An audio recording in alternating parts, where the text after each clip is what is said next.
Hi there, Jason Jones here from Mobile Music Thursday. Yeah, I know, I don't really look myself, but I called in John. I said, I don't feel good. He said, I don't care. The show must go on. So here I am, doing it anyway, so bear with me. Not going to be doing the usual opening part, but I am going to tell you about my guest tonight because he's so cool. I met Adrian Cavlan back in 2010 at the Mobile Beach Show.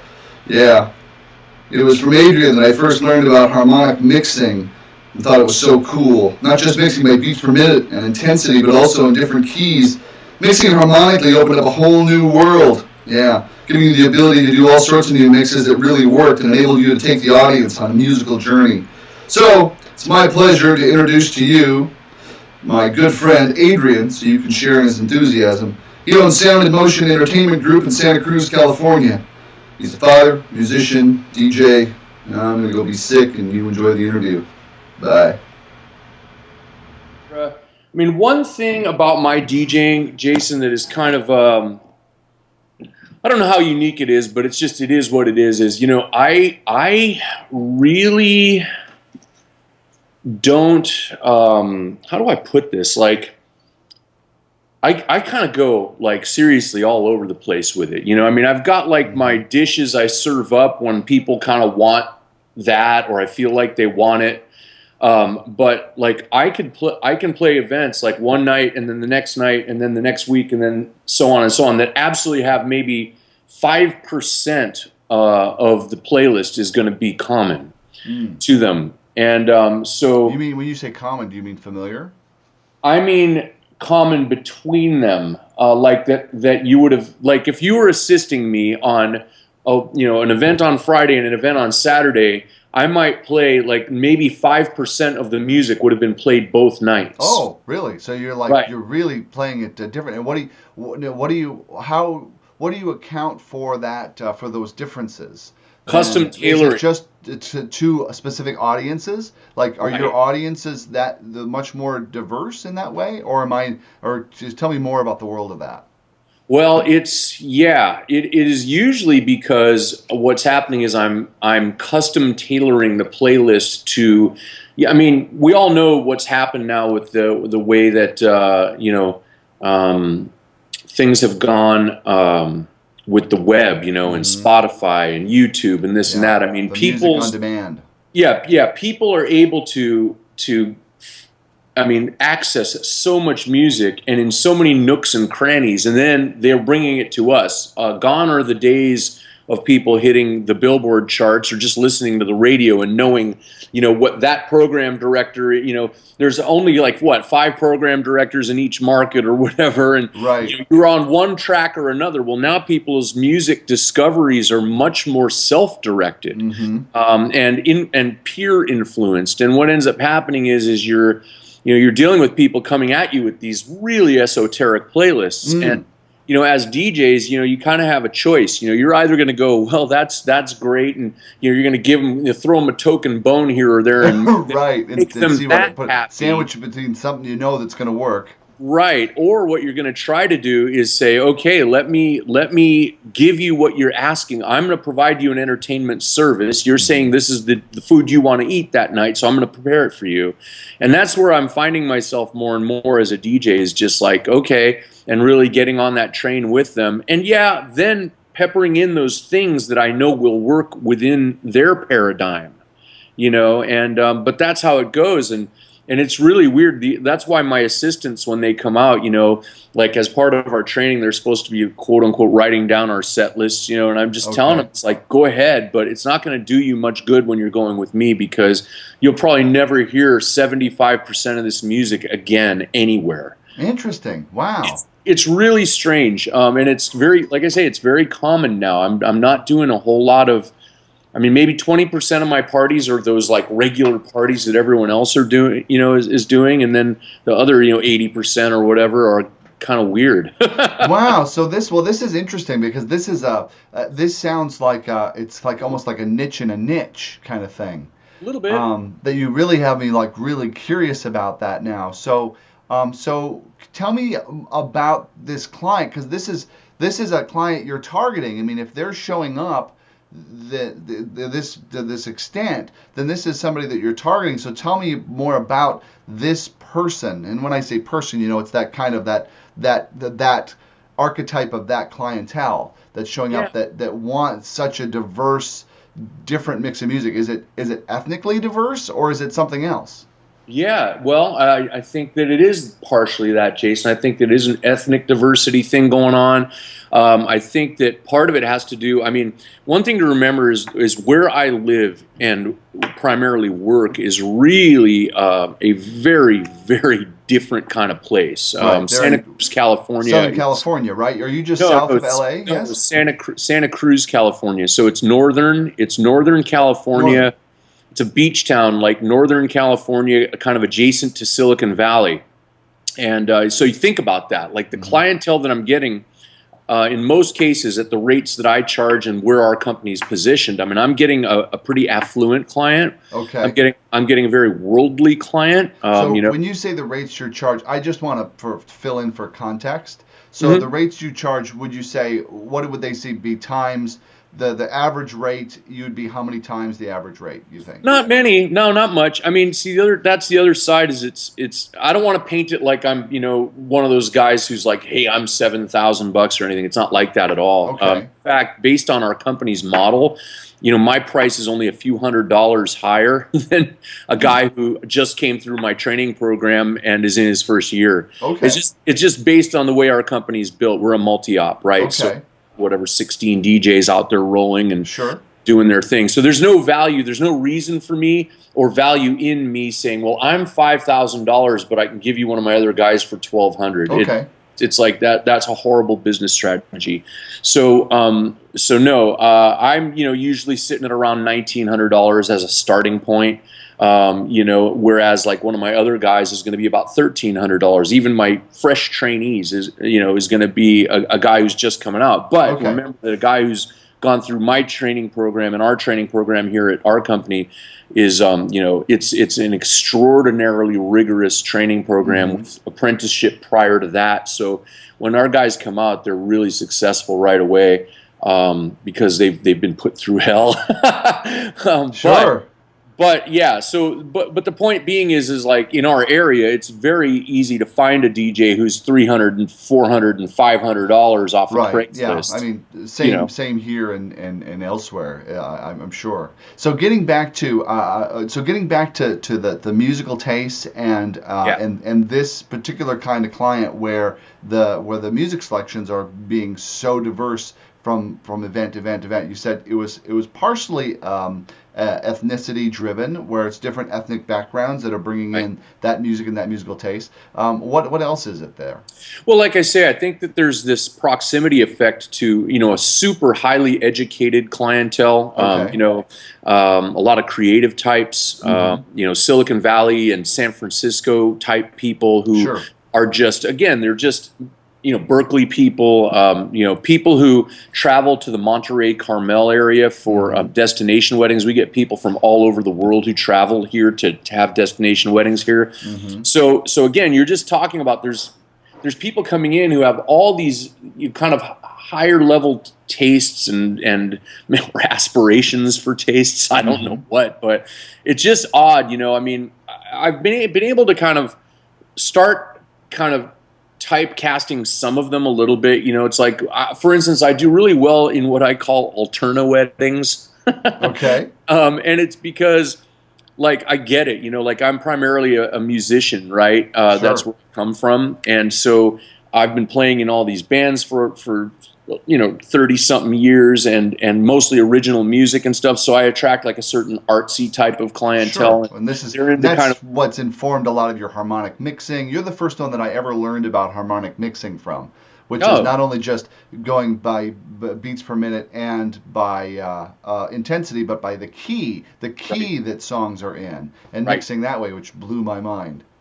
Yeah, have you done much of that? Have you like keyed your songs and tried it? I love to look good and say yes, I've done it. But I can't say that I have. I have Virtual DJ now, and Virtual DJ does show me the music and keys. But I've had a hard time kind of breaking away from what I would call successful patterns of music.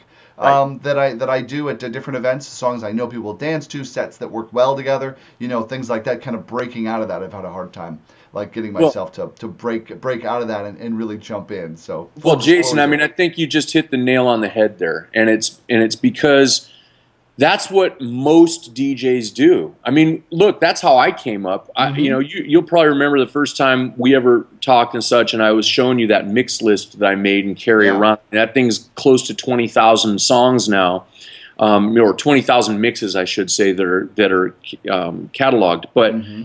that all started as a self-defense mechanism. I mean, Oh. literally, yeah, sitting there and trying. You know how some nights DJs go in and they're just feeling it. It's like it's the Mm-hmm. right crowd, they're the right guy at that time, and it's just every song they're picking is a rousing success, and they're on top of the world. Exactly. The best And DJ that ever lived. best DJ that ever lived, best party ever. Okay, well, it's possible that you could go play the very next night, and hey, maybe something's distracting you at home, or maybe it's just not quite the right crowd for you, and maybe you're just not having your best night picking music, and the Yeah, or party's a dud. you're throwing out hook after hook, and you're like, what will you dance to? Here's a country hook that works. Oh, no country, huh? Oh, Right? here's an 80s rock tune that, oh, no 80s, huh? You're That's right. throwing them out, and you're fishing, and nobody's biting. That's right. That's right. And I mean, again, as a DJ who felt that a lot in my early career, I was just like, how can I break out of this? So I began to track, like you just said, the stuff that always works, Mm-hmm. right? And that's how that whole thing kind of grew, is that, and me tracking all these mixes. Now, looking back at it, it's like, well, why did that work though? Because it's not just about picking songs; it's about picking the right song, Mm-hmm. getting them, and then the real trick in DJing is keeping them, Yes. and then keeping them, and then keeping them, and then changing or morphing your style or era or BPM or whatever, and still keeping them. And That's cycling. DJing, right? Because anybody can pick out a song or even a few good songs, but it's like keeping them for 3 hours, just going, and the energy constantly moving. That's art in our world.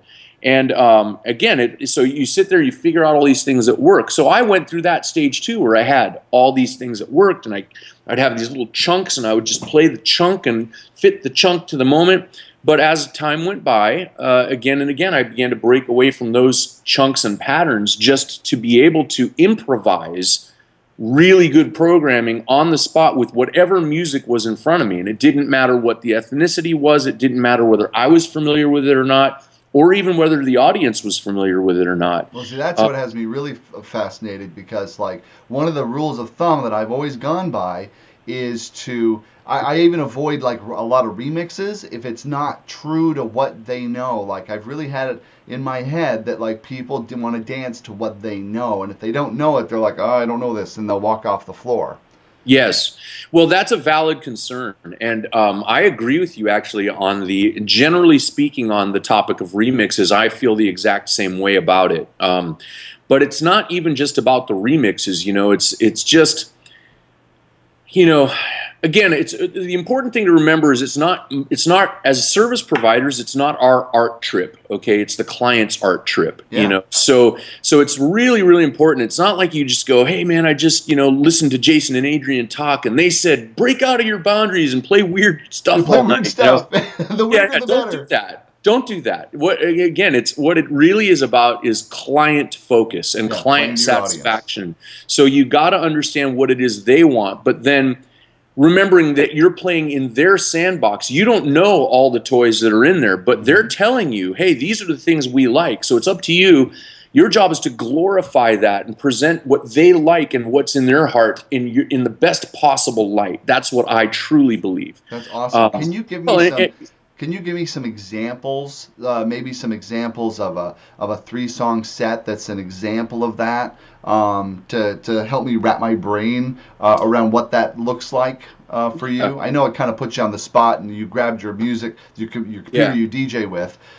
So if that would so help me, because conceptually I dig what you're putting down, but I want to be able to wrap my brain around, like, what does that sound like, and what would that sound like, if I were to try to kind of follow that vibe and replicate that. Yeah, I totally get it. Well, if you are you going to be editing this later to like chop out the dead time? Yes. Good. Okay, because what I can do is I can just pull up my wedding from like last week, Yeah, and just and see what. Let me see if I can find what it is I'm looking for. Okay, so today's the 27th. What day was that wedding? Give me 1 second here. Just, a few days back. Big beach wedding. Yeah, I'm going to take this from the very beginning. Skip bypassing the Adrian, welcome to the show, because we dived right in and it was just like, oh, this is great for the get-go. Let's just roll with this. Yeah, no, I was feeling that too. Let's see here.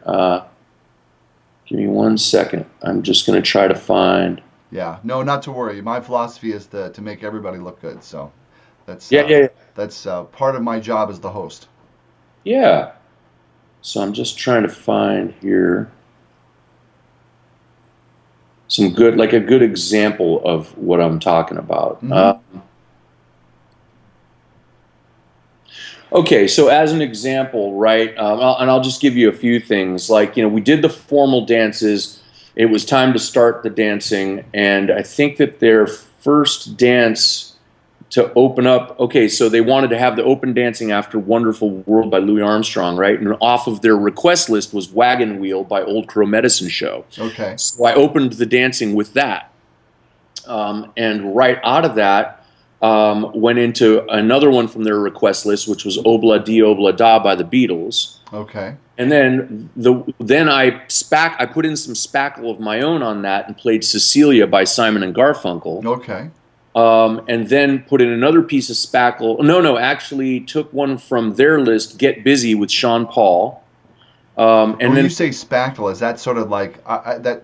That's something not like on their bridge song. Yeah, bridging it, exactly. So it's like, how do I get from, like right now, this list I'm giving you, this is going to have 5, 6 songs that are, and 4 of which were on their list, right? Mm-hmm.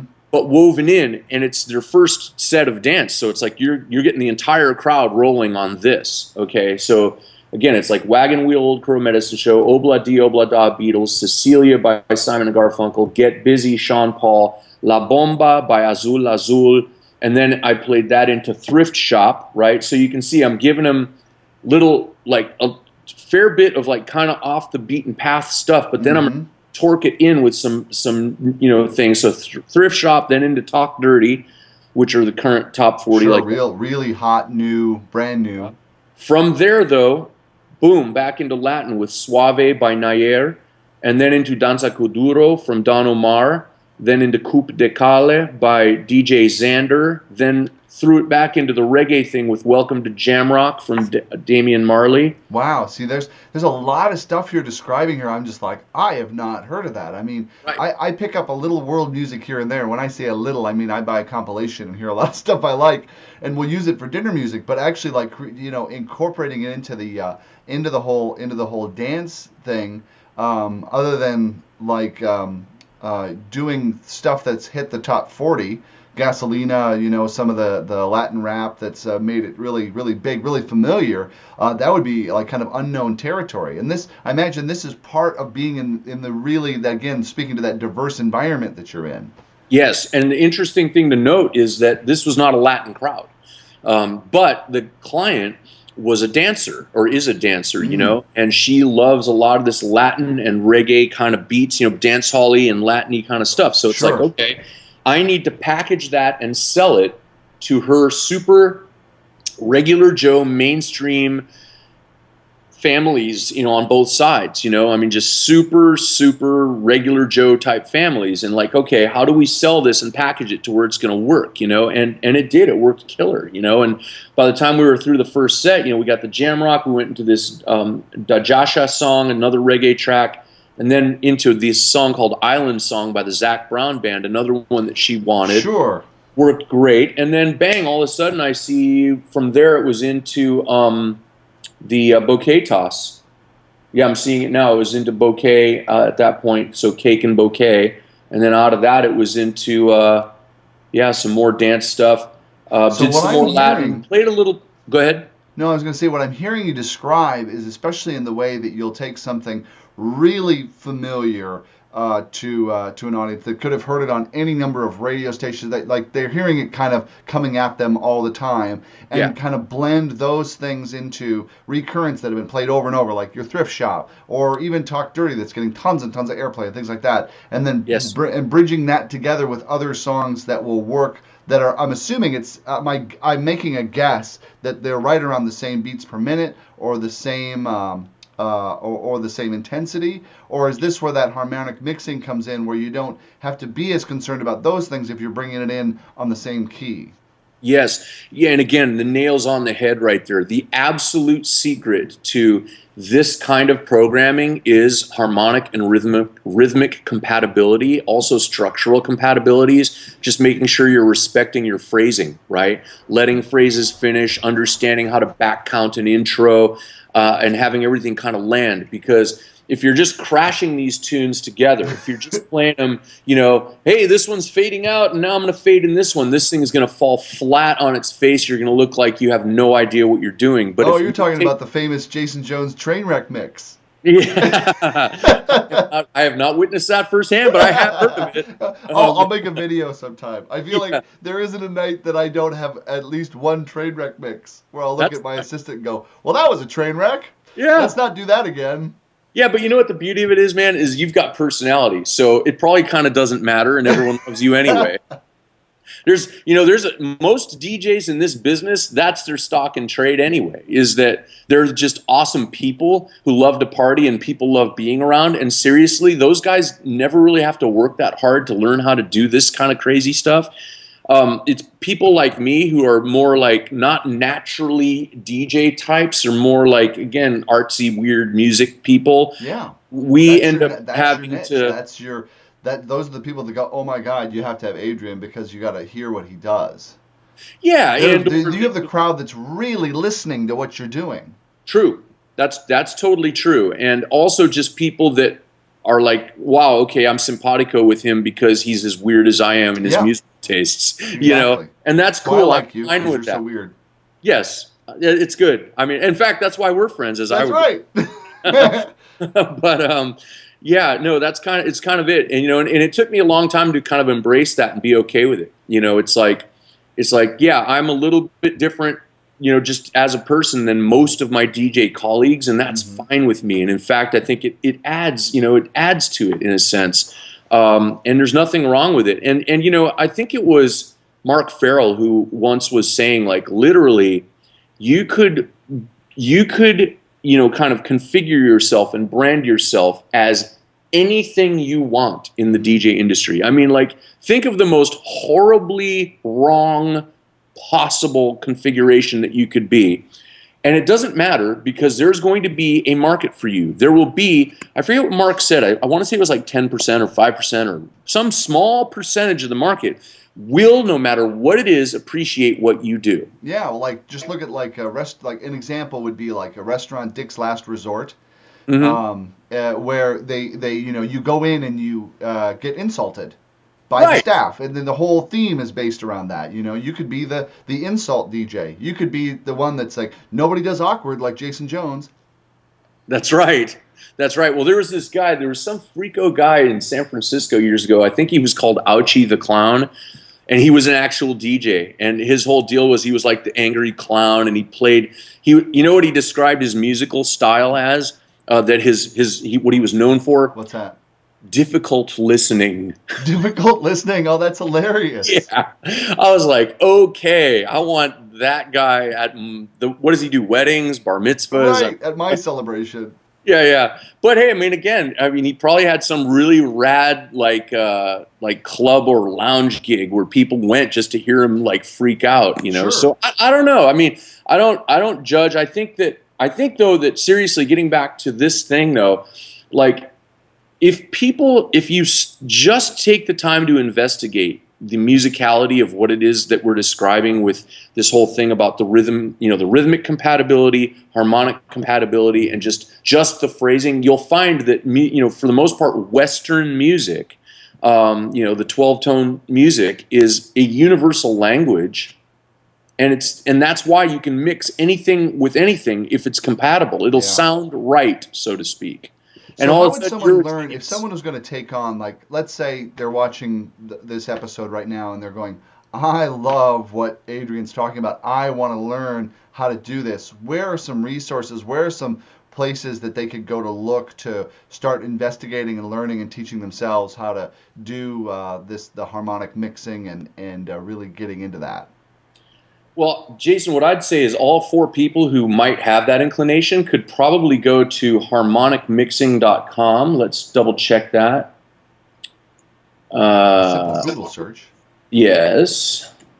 Harmonic mixing. I want to say that that's Yakov's site, and it's still the same. Oh, that's nice. So this was something you taught yourself that emerged out of doing, because you were doing this long before the software told you what the key the song was in, from your experience playing music live and performing in bands. You know, yeah, and when you're in the band, then everybody you got to know the key that you're coming in on, and you have to decide how you're going to bridge together, and a lot of that stuff that you have to generate while you're doing it that you don't necessarily really think about when you're playing one song after another as a DJ.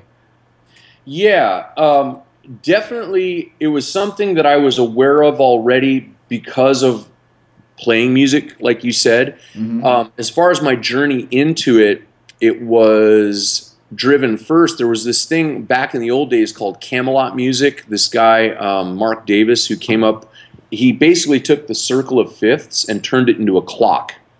So it was just like 1, 2, 3, 4. You know, you guys probably remember from that thing I did out in Minnesota. But yeah, and what it was instead of having to memorize like the actual intervals, you know, of you know, the roots and thirds and fifths and stuff, which a lot of DJs just, there's not really even a need for them to know that. He just turned it to clock numbers, you know, where the relative keys were, you know, like 1A and 1B is your, you know, 1A is your you know, major key, and then the relative minor is 1B or something like that. And it made it so easy. And then, so he put out this list, the Camelot Mix, which I still have. It was this gigantic dot matrix data sheet printout that came in these binders that were like this thick, and he charged an absolute ton of money for them.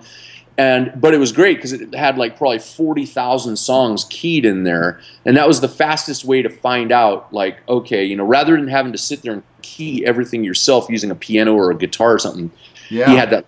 Well, what ended up happening was a guy named Yakov bought the rights to using that from Mark, and he has a product called Mixed in Key. So that's where I would definitely send people. It's the same place I've always been sending people, mixedinkey.com. Okay. Software app, you download that app, you pay for it, I forget what it costs, but it's probably like $50-$60.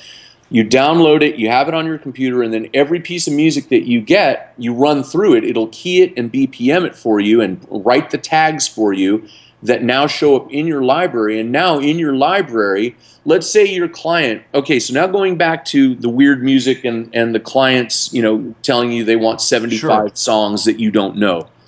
So my clients do that, I don't even worry about it. I take that, I build the record crate in Serato, and there it is. It's all sitting there, sorted, you know, by key, sorted by BPM, sorted by key and BPM if I want. Mm-hmm. And I'm able to, prior to their event, start previewing these songs and going, oh, that will go with that. Ooh, that goes right into that, which will go perfectly into that. So I can start kind of and again, these are all songs that I don't know, that the audience may or may not know, but one thing I know is that when I go DJ them, it's going to sound like I know them. Sure. And I'm going to prepare them in a way that where it sounds like, wow, this guy, this is his home genre. That's what I want them to think, you know.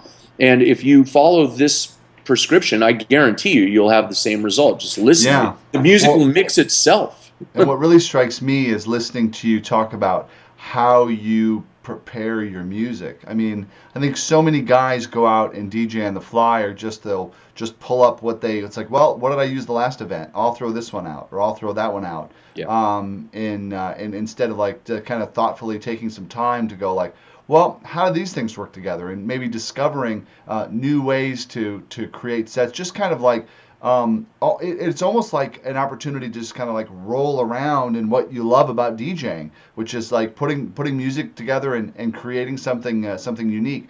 you're one of the few people that I've talked to that hasn't complained about how hard it is with the new generation having music tastes from genres and coming from anywhere and everywhere and trying to keep up with that. That is like kind of reveling in all of the diversity of all of the music and being excited about like, how can I make this work now? Which is really refreshing and exciting to hear.